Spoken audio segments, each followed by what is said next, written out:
வணக்கம் ஃப்ரெண்ட்ஸ், இன்றைக்கி டேஸ்டியான நண்டு கிரேவி எப்படி பண்ணுறதுன்னு பார்க்கலாம். 3 டேபிள் ஸ்பூன் எண்ணெய் ஆட் பண்ணியிருக்கேன். பாத்திரத்தில் எண்ணெய் காஞ்சோன்னா 1/2 ஸ்பூன் கடுகு, 1/2 ஸ்பூன் சோம்பு ஆட் பண்ணிவிட்டு நல்லா ஃப்ரை ஆனோன்னா 2 பெரிய வெங்காயத்தை பொடி பொடியாக கட் பண்ணி வச்சுருக்கேன். அதையும் சேர்த்து நல்லா பச்சை வாசனை போகிற அளவுக்கு வதக்கிக்கலாம். இதிலே ஒரு பெரிய பச்சை மிளகாவை 2 கீரி ஆட் பண்ணிக்கிறேன்.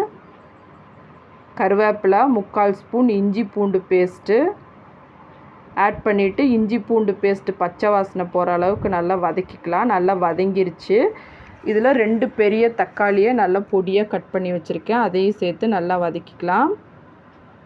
தக்காளி சீக்கிரம் வதங்கிறதுக்காக கொஞ்சமாக உப்பு, 1/4 ஸ்பூன் மஞ்சத்தூள் சேர்த்து நல்லா வதக்கிக்கலாம்.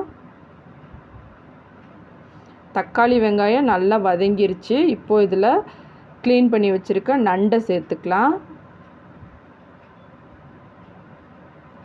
நண்டை சேர்த்துட்டு ஒரு 2 நிமிஷம் நல்லா கிளறி விட்டுறலாம். இதில் குழம்பு மிளகாத்தூள் 1/2 ஸ்பூன் ஆட் பண்ணியிருக்கேன். நண்டு வேகிற அளவுக்கு தண்ணி சேர்த்துட்டு ஒரு 10 நிமிஷத்துக்கு மூடி போட்டு வேக வச்சிடலாம்.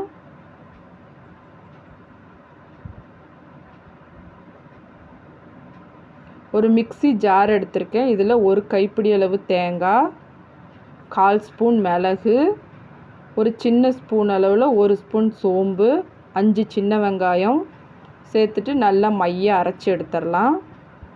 10 நிமிஷம் ஆயிடுச்சு. இப்போ ஓப்பன் பண்ணி பார்க்கலாம். நண்டு 3/4 வெந்திருக்கும். இப்போ இதில் நம்ம அரைச்ச தேங்காய் பேஸ்ட்டு ஆட் பண்ணிக்கலாம். மிக்ஸி ஜாரில் ஒரு 1/4 கப் தண்ணி ஆட் பண்ணி அதையும் அலசிட்டு இதோடு ஆட் பண்ணிவிட்டு ஒரு 5 நிமிஷம் சிம்மில் வச்சு மூடி போட்டு வச்சிடலாம். தேவையான அளவு உப்பு ஆட் பண்ணிக்கிறேன். 5 நிமிஷத்துக்கு அப்புறம் ஓப்பன் பண்ணி பார்க்கலாம். பாருங்கள், எண்ணெயெல்லாம் தெளிஞ்சு எவ்வளோ சூப்பராக வந்திருக்குன்னு. கடைசியாக இது மேலே மல்லி இலை தூவி ஆஃப் பண்ணிடலாம்.